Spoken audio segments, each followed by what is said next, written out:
Hello, everybody. I'm Dave Karger from Turner Classic Movies.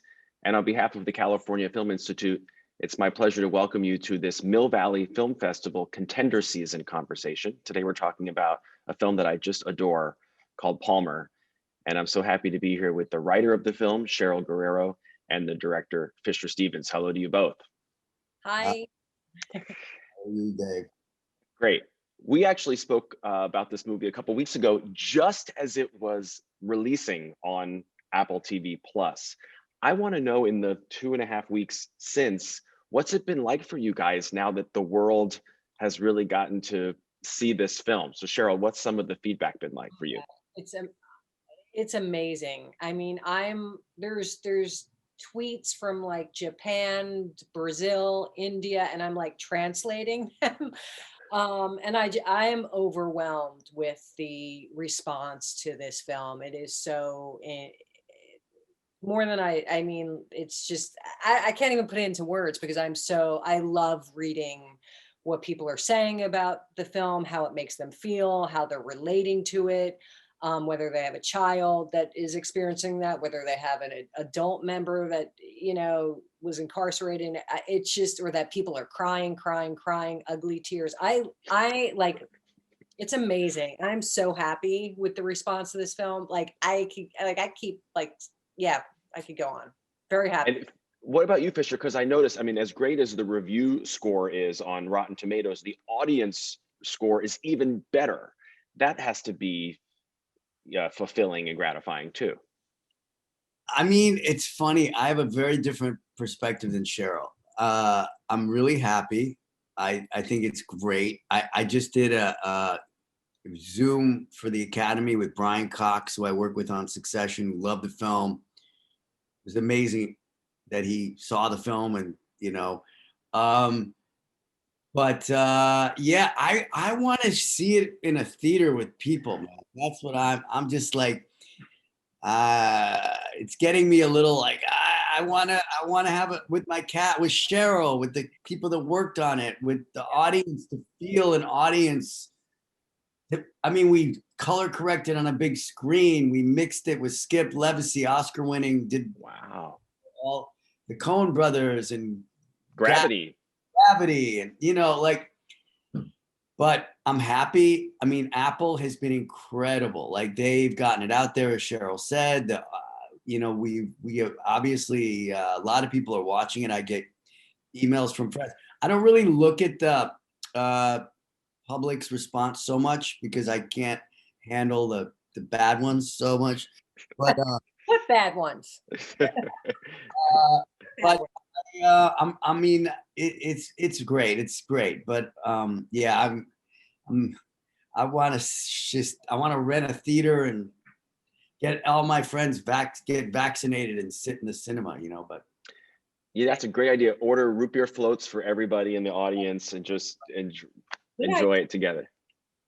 Good idea. Thinking about marketing strategies for you guys. Right.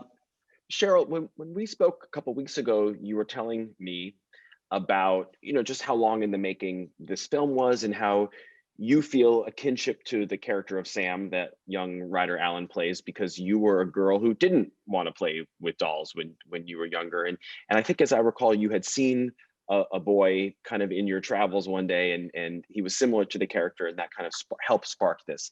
At the same time, I'm curious why you did decide to make this movie about a little boy going through what he's going through in a kind of gender non-conforming way, as opposed to a young girl. You do write the character of Sam beautifully. Oh, thank you. Yeah, I mean, my mom told me I used to scream when she put me in dresses. I'm like, that should have been a clue. She was shocked years later. Like, but you said I screamed when I was in skirts. But okay, so why did I make him a little boy? I think it was just the good question. I mean, when I witnessed that little boy playing, and here's the thing, I wasn't like Sam when I realized, I mean, I played with drum. I mean, give me like a gun or a drum or a Green Army Man. I'm like all about it. But I wasn't like Sam because once a little girl made fun of my shoes and said, "Ew, Cheryl's wearing boy shoes." Like, I never wore those shoes again. Like, I felt so much shame.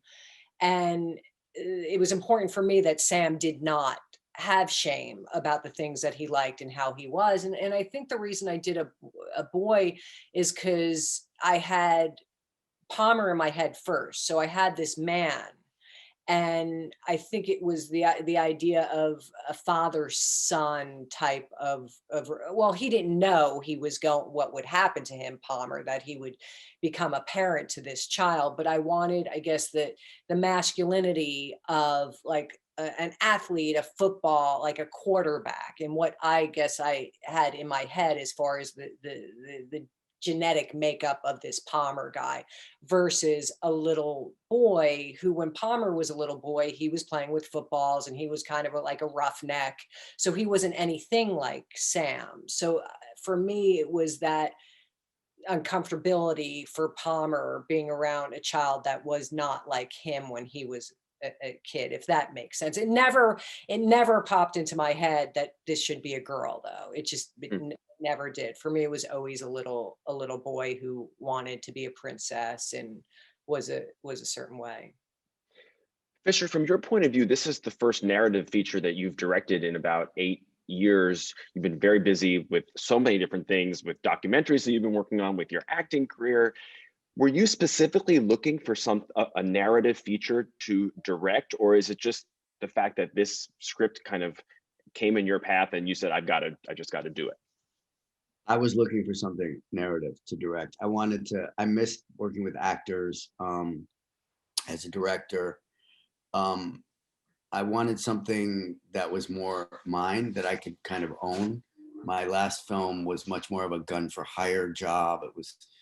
I didn't get to really hire my own crew, my own people.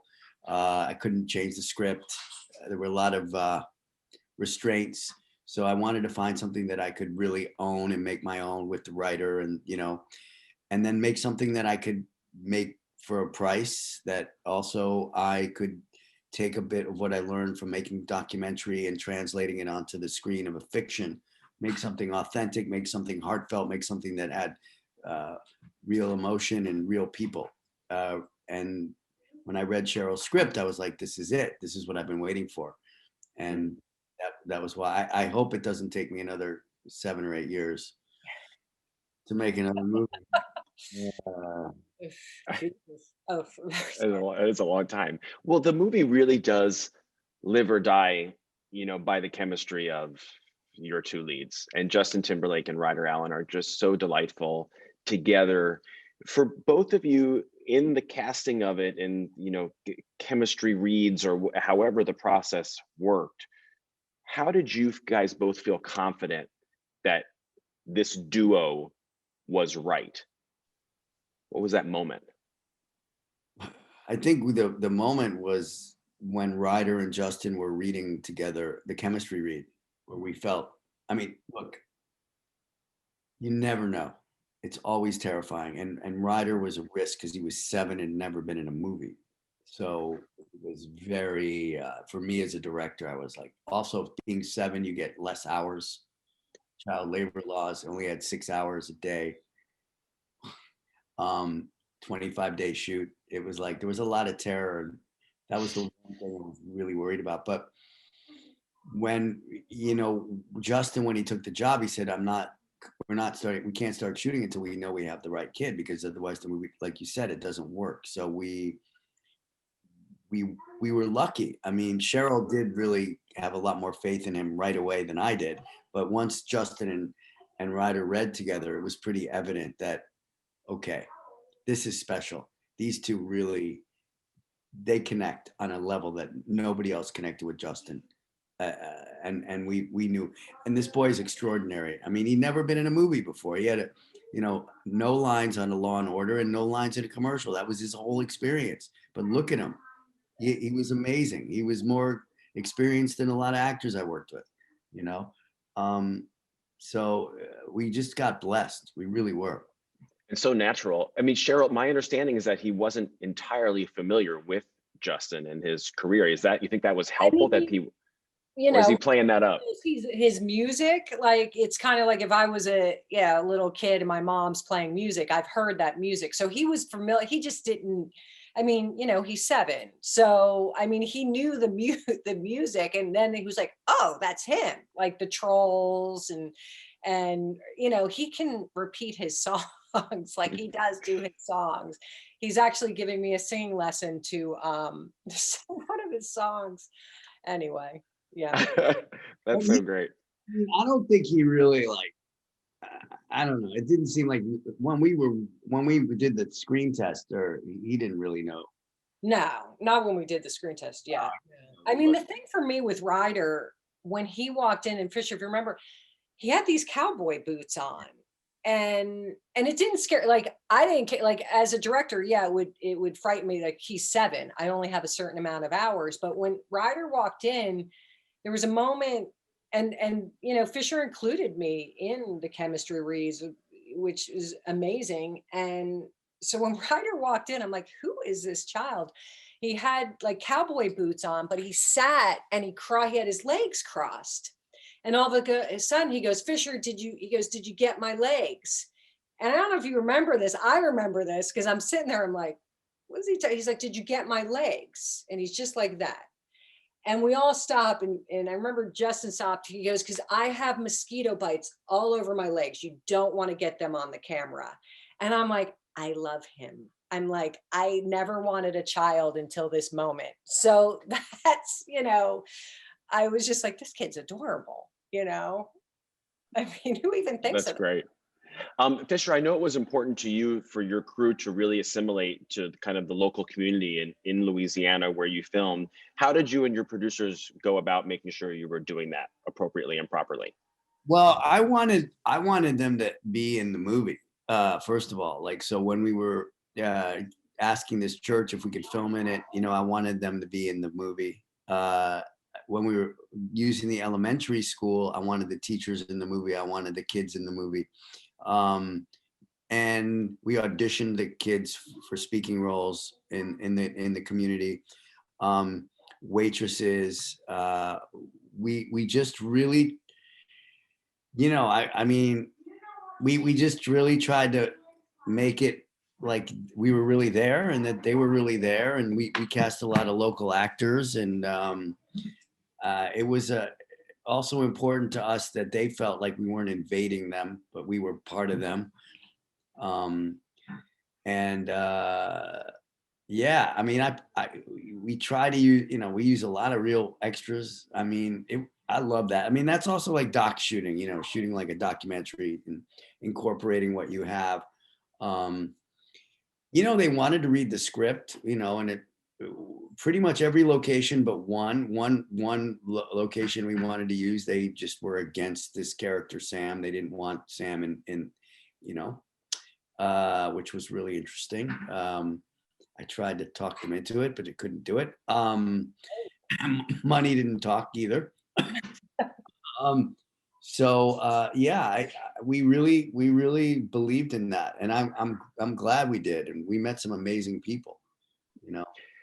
That's great. And Cheryl, I know we talked a little bit the last time about how great it was that you were on the set, because a lot of times screenwriters are not on the set. They write the movie and then they hand it over and they're gone, but you were there. How did you suss out while you were on the set which conversations and issues and dilemmas and problems you would insert yourself into, and which ones you would kind of be like, okay, I'm staying out of this It one? was a learning experience for me. And that's, you know, Fisher was just, you know, and honestly, watching him and watching Justin and how they were and are with people, I learned a lot because, I mean, just they handle things so well, and they're so, you know, just decent. And you know, sometimes being someone who's, you know, I'm gay, so sometimes there was something that was said that I thought maybe we should discuss. I would you know, bring it up. But you know, what I learned is there was one Win, who I love. Win, she played Lucille. So I'm at the monitor, I'm like, wow, I really like what she did. And I'm like, Win, I'm like, do that again. And she goes over to Fisher, and she goes, "Hey, Fisher, Cheryl thinks I should do this." And he goes, "Cheryl, stop giving the actors directions, but good idea." And, he was just cool about it. And I apologized later because I realized like, that's not my place to be doing that. And she's like, "Cheryl, it's cool." He goes, "Just come to me." And it was a great idea. And that's him, like, and that was it. But it was a learning experience for me because it's like, I wasn't that nice though. Not just enough. like my family talks to me. Yeah. My daughter just made this. Oh, cool. Oh, Artistic. I know. That fits in with the theme of this movie, by the way. Exactly. It's all heart, which is great. Fisher, were you glad to, I'm not sure exactly what the kind of calendar was with the post on this, but I would imagine you were doing a lot of post-production work on this during quarantine or lockdown. Were you happy to have that work and distraction to do? It was like this. Do you want to say hello? This is Paloma. Hi. One day she'll see this movie. Yeah. No, she's friends with Ryder. She loves Ryder. She has Ryder's picture in her room, right? A boyfriend. Yeah. I love it. Go to mom. Working from home, folks. That's how it sometimes works. I know. Well, yeah. So we were 8 weeks in the edit when New York shut down, and New York was hit really hard, as you know, first. I had done 2 screenings with just my close friends just to get, a 6-week screening and a 7-week screening. And we were going to do screenings kind of to get notes, and then it ended. So the last screening I ever did was 7 weeks in with 10 people, got some notes. And it was really sad that I still haven't, so we just sent the cuts. I sent the cuts to really smart people, like Joel Cohn, Wes Anderson gave me, and then people like, great editor friends of mine, Dylan Titchener, gave me some incredible notes. Edward Norton, great people, who I would have, really helped me out. And that was basically, other than that, the producers and Cheryl, that was it, man. No test screenings or anything. And then Apple had a few notes when they bought it, which was great, but we had to make a decision because we hadn't had a distributor, but we needed a distributor. So we only had a few choices because we knew the theaters weren't going to open. And we knew that Sony Classics and Fox Searchlight, whether or not they take it or not, they weren't really a viable option for us at that moment. And I love Apple and what they've done. They've just blasted it out, and amazing. They even helped me with the logo. They're Apple. Why not? Absolutely. Use them. They're marketing geniuses. Yeah, that's great. The font, Here's a question for the two of you. And given the fact that this movie is streaming as opposed to in theaters, maybe this isn't as much of an issue, but I'm intrigued by the R rating, because obviously you do want some young people to see this movie. And quite frankly, they probably are watching it because they're at home, and who is really paying attention, I would imagine, to the rating. But was that something, Cheryl, in the writing of it and Fisher in the making of it, that you thought about? Do you think about making it more PG-13 so more young people could see it, or did that not really cross your mind? It was a conversation. I mean, it was a conversation to, you take out the sex, you have to watch the Fs. But I think at the end of the day, it was like, this is real life. And it wasn't really a conversation. Yeah. I mean, someone suggested you should maybe make it PG-13, and it was a script. Yeah, I mean, I never look at movies like ratings. It's funny. I didn't even think about it, to be honest, until no one had talked about it until we got on location, and we needed a little bit more money, so we had to go to some investors, and then they were asking us. And Sidney Kimmel's company didn't ever, and Charlie Wessler, it was never an issue with Pinotti and and Corwin and Westler. They're just like, we make the movie. So we never thought about it. And Justin was adamant, like, we're making this movie. This is the movie. If I have this scene, it's in there. So that was it. But it is interesting, right? It is an interesting, would more kids see it now? It is streaming. It's interesting because some of the notes I see is like they should show this, which I find is a great compliment. They should show this in schools, or more kids should see this. And my feeling is just, in the sex scenes, just, turn your kid away so he doesn't see that sex scene. But it's funny, on Apple, I think they say 15. There's some kind of disclosure, but the age is up to 15, and it basically says what it is that maybe makes it. And my kids 11 and 12, the parents will go like that. That's what they do. Yeah. But we're still in 7 theaters this weekend. Oh. We were 32 theaters when we opened 3 weeks ago. That's great. Yeah. Cheryl, when you watch the finished product, having spent so much time in the writing of this and really working with the script, what is something that turned out maybe a little bit differently from the way you had envisioned it in the writing of it, something that was like a pleasant surprise for you? Well, something that I remember, because I was there, Fisher goes, sorry, Cheryl, we got to cut that scene. I'm like, no. I'm like, no. And it was, and I watch it, and I love how it goes down now. And it was essentially at the end, towards the end of the movie, where Palmer's packing up his house, and he looks out the window and he sees Sam, and Sam's, packing up his trailer, and Palmer's looking at him, and he's like, you okay?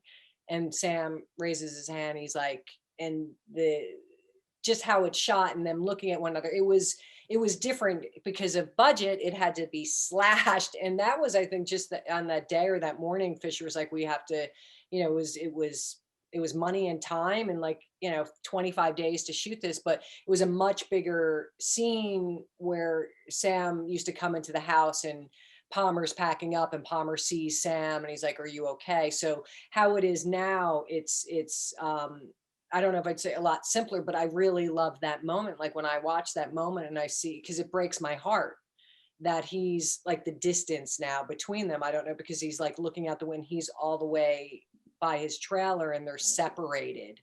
And I watched that, and I'm like, God, I really love that. And that was something that that was changed due to constraints or whatever. And I'm really happy about that. I actually really love that moment, and the two of them, just because you feel the separation and the sadness of them not being together. Fisher, what's a favorite moment in this film for you, if you can name one or two? That's definitely one of them. I mean, I have a lot of favorite moments, but the moment that I can't believe we pulled off because of the budget and the time was is the scene where Palmer's taken away in the police car and Sam is chasing after him.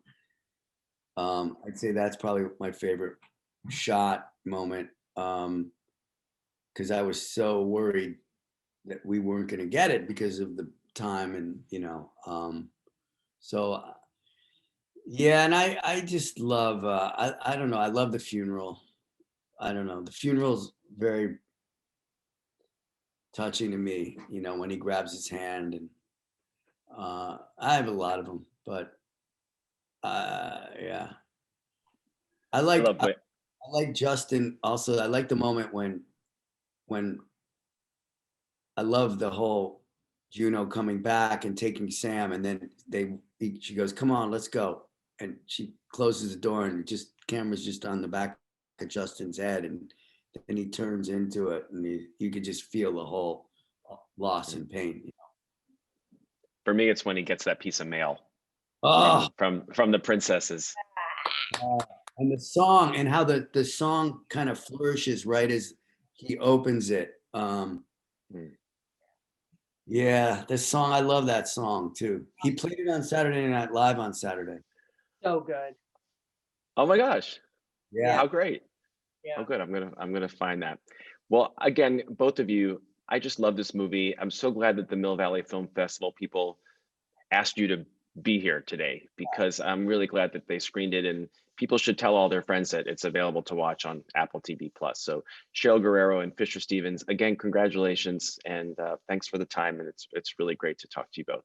Dave, thanks. You're so good at doing this. Yeah. Well, you guys make it easy, and thank you to everybody who's a member of Mill Valley Film Festival for watching today. Have a great day.